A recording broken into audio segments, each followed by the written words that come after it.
The best design tip that I could give to a beginner junk journaler is to keep it simple.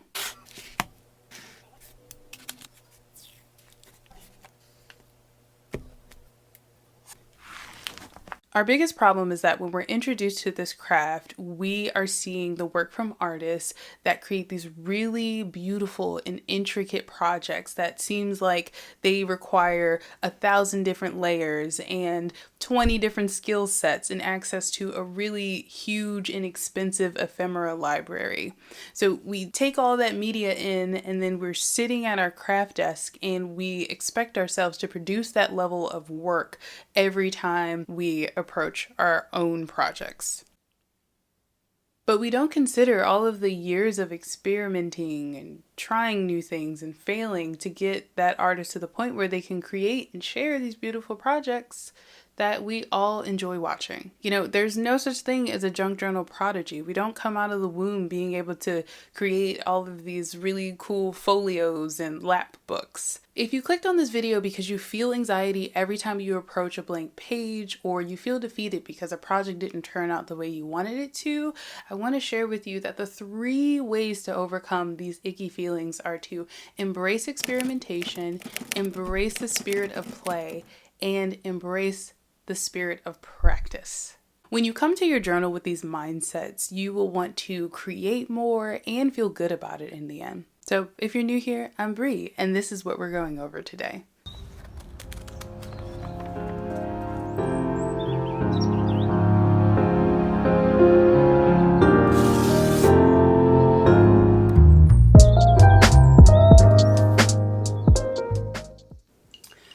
Okay, let's talk about the stuff. No matter where you are on the spectrum, you either feel like you don't have enough of it or too much of it, and we're all just preoccupied with our stashes and what to do with it, no matter where you are on the spectrum.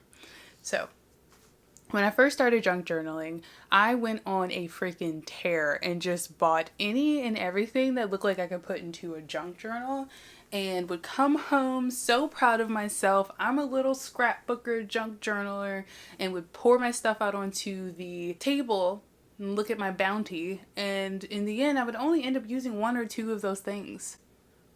That was a waste of freaking money. So I'm happy to say that I grew out of this habit, but I did learn a lot when I was in this really compulsive buying cycle. So feeling like you need to buy a lot of supplies to get started is a freaking scam. You can get started with a brown paper bag and 1 good magazine. And if you have access to a printer, Pinterest is literally your best friend. I also learned that thinking that you don't have enough supplies to get started on a project is a form of procrastination. Yes, I'm talking to you. Just start. And lastly, the most important thing to remember is that your access to materials is not relative to your creativity and ability to create beautiful work. So I will say that when you have been junk journaling for a while, you will end up with a pretty impressive stash of ephemera. But regardless of that, I still edit down what is available for me when I am junk journaling. So if you've been watching this channel for a minute, you know that I have a couple of videos where I talk about best practices for creating a journal kit and why it's important to create a kit. So if you'd like to check those out, the videos will be linked somewhere, either in the cards or down below if I can remember. But do yourself a favor, make a mini journal kit. It will do wonders for you and your journaling process. It will simplify it, you won't feel overwhelmed, and you will actually use up the materials that you own. So I have a method, I call it the 1, 2, 3 method. So you only have 1 sticker or image, 2 colors, and 3 sheets of paper. Have you ever found yourself just shuffling scraps of paper on the page for what seems like hours? I have, and it freaking sucks. And when I think about those times when I just cannot commit to gluing paper down on the page, it's coming from a place of insecurity and not having confidence in my ability to make good design decisions and choices. My best advice for overcoming those feelings is to choose a creative journal challenge that resonates with you. You can find hundreds of challenges out there that will suit your style and your needs. Meg Journals is really awesome at creating monthly prompts, as well as Junie Desiree. But I will say having an assignment takes a lot of pressure off and helps you just focus on getting the job done. In addition to that, prompts are really great at making you kind of stick to a theme or an idea. This helps you make quick and informed design decisions and choices because you know what the outcome is supposed to be. You are supposed to decorate a page using butterflies as a motif. It kind of satisfies that human need for storytelling of having a beginning, middle, and end. And a prompt sets you up for that. So you're not wondering about where to start because you know where you're going. So to wrap this section up, keep it simple, find a prompt, and make some art.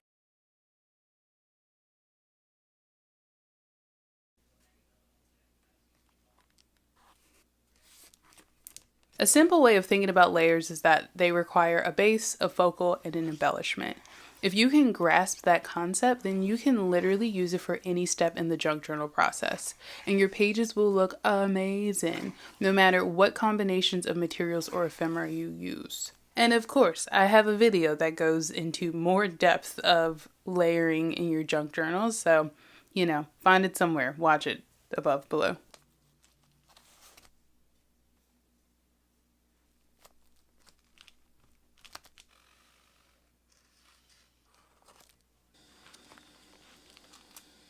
Remember all the random and nonsensical games you used to play as a kid? Like, maybe you would start by playing tag, but then you decide that the floor is made of lava and that you can't tag each other with your hands. Instead, you have to use your nose. Like, we would just be making up stuff. Junk journaling is the same thing. I mean, yeah, there are basic art principles and techniques that are tried and true, like the game of tag in my little child game metaphor, but your pages come to life through improvisation and questioning and curiosity. It's just paper and glue, y'all. It's not that deep. But what is important is identifying what is causing that creative block and working on yourself to eliminate it. What I've discovered through my art journey is when I am dealing with self-doubt and insecurity and perfectionism, that those are my coping mechanisms to deal with the bullshit of other people that have told me or made me feel like I'm not worthy, I'm not talented, and I'm insignificant. Those negative internal and external voices are essentially irrelevant in order for me to create a journal page. However, they still find their way to weasel into my practice and stifle my creativity. This isn't a craft tip per se, but I'm telling you, you will feel so much better about your pages and your abilities to make design decisions once you love yourself as the artist that you are. I promise you that with this one act of resistance to just go with the flow and create art that you love, you will see it trickle into all areas of your life. So let's wrap this thing up and recap.